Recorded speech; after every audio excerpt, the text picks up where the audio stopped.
absolutely beautiful astrology soulmates, and welcome to your horoscope for the week of August 30th. We are rounding out August, 8 months. Can you believe that? We've made it 8 months, you guys, and we are walking this week into month 9, into September. We will start to feel the shifts of energy as we wind down the summer season and get ready to move towards the fall, or flip that around, of course, if you're one of our international friends and you are down under, okay? But either way, we've got this energy of season shift that starts to come in this week, even as we move through September, but it's going to do it for the first half of September very Virgo-like, in a very mutable way. Remember, mutable signs help us get from one thing to the next. So stay flexible, stay adaptable, stay willing and ready to release the summer season and move into what is next. But you don't have to do that all this week. Just know that it is on the horizon.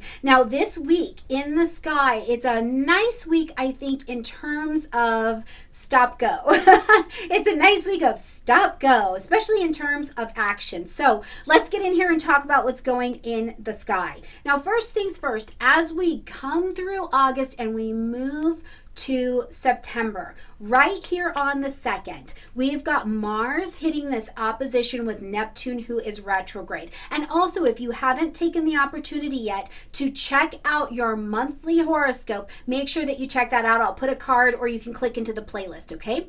Now, as Mars is over in Virgo and Neptune is, of course, in the energy of Pisces, Neptune is retrograde, right? So it can make things seem louder and bigger and more concrete. It's like I have a hard time accessing my imagination. And Mars is in Virgo, so moving very strategically. So if you kind of feel like on the 2nd, around about then, that you're trying to do something and you're trying to move it forward, but you don't have a lot of chill. You feel like you're losing a little bit of imagination, or yes, I know this is a good idea, but I'm lacking the energy, the motivation, the chutzpah to just move this whole thing forward. Know that this is an energy that you are feeling, that opposition.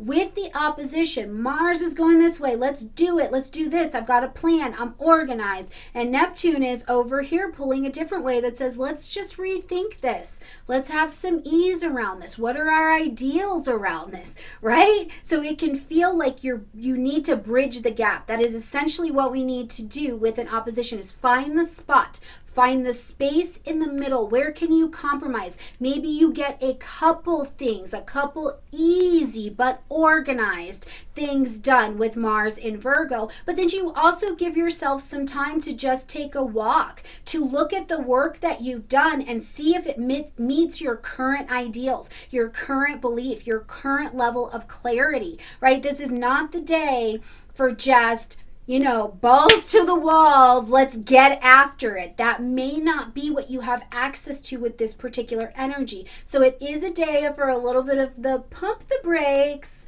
but also we can get a little bit done here, right? Celebrate that space in the middle between Virgo and Pisces, where I have a vision and I'm trying to bring it into reality. So where's my compromise in the middle? Now, as we get to the weekend and we get to the 4th, we're going to see Mercury in a trine to Saturn, who is retrograde, okay? Now, as Saturn is also still retrograde, it is new ideas, Mercury, against something old, and we will have discussed that in the weekly video last week. But as Mercury and Saturn come together, Mercury is got a pretty balanced, or pretty there's equilibrium to your thinking, because Mercury's in Libra, that wants balance. It wants proper relation. It's thinking about, how am I in relation to this? How is this in my relationship going? That trine creates an energy of ease of access, but you have to go to the opportunity. So you have balanced thinking on how to achieve, how to innovate, how to advance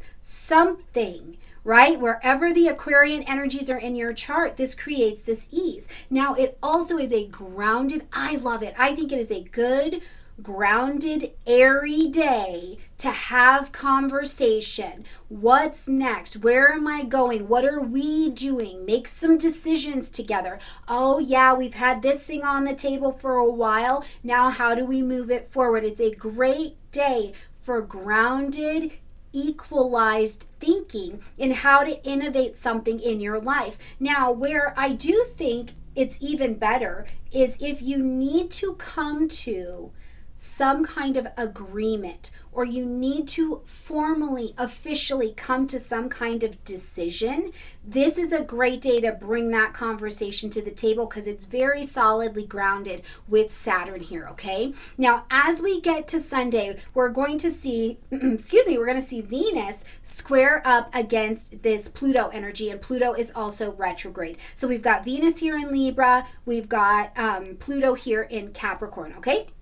Now, as these two square each other, really what happens is that even though Venus is very comfortable in Libra, and Pluto's not having the worst time ever, I mean, he could be more comfortable, but it's not the end of the world for Pluto, and he's in an advanced degree as well. As these two are squaring against each other, it's the indicator that we need to do something. The square is the 911. It says take action. And the kind of action we want to take under a square is an evolved action. You want to take the best action possible.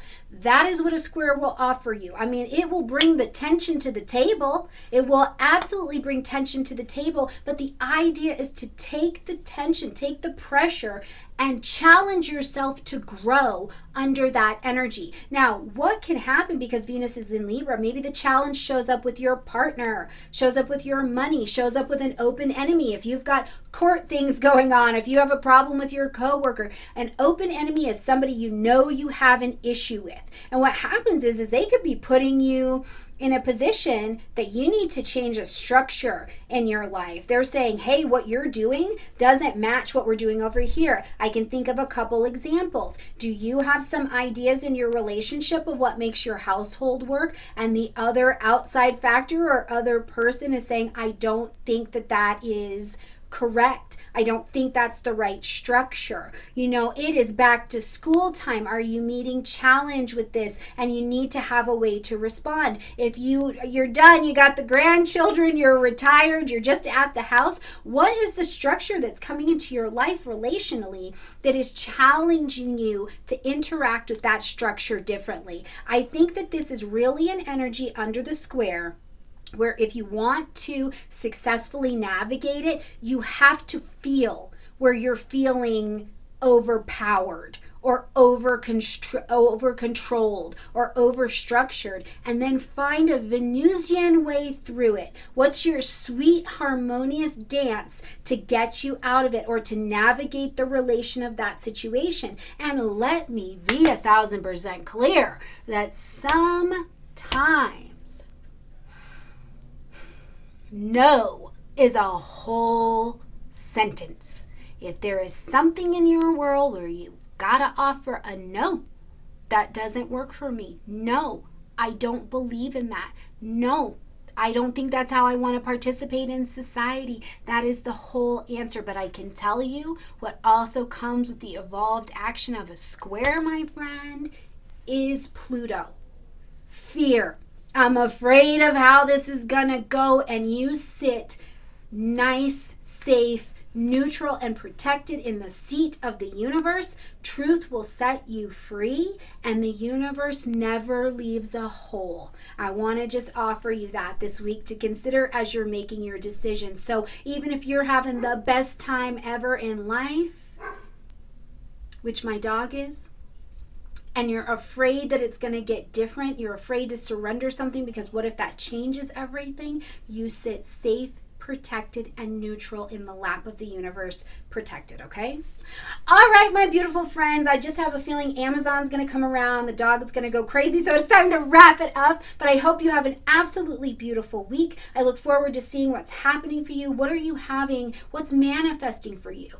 Where are you at? What is your experience of this energy as you're traveling through the week? Please share with me in the comment section down below. I would love to check that out and give you a lot of support. One last thing before we wrap up this video. It's going to be in the video for next week as we come in with the 6th, but I do want to give you a little heads up in case you haven't watched your monthly horoscope that Mercury will move into its pre-retrograde shadow energy as of the 6th of September. So Mercury is going to start to slow down. So if you even start to feel that as we're coming through the weekend, I just want you to be aware that that energy is very real. Slow your thinking. Know that Mercury is going to retrograde, so decisions that you're making now, you'll have the opportunity to review them and make sure they're on par as we're getting ready to move through the retrograde period, okay?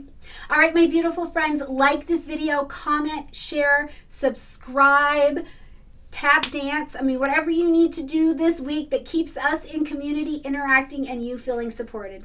I love you guys a ton, and I will see you next week. Bye, everybody.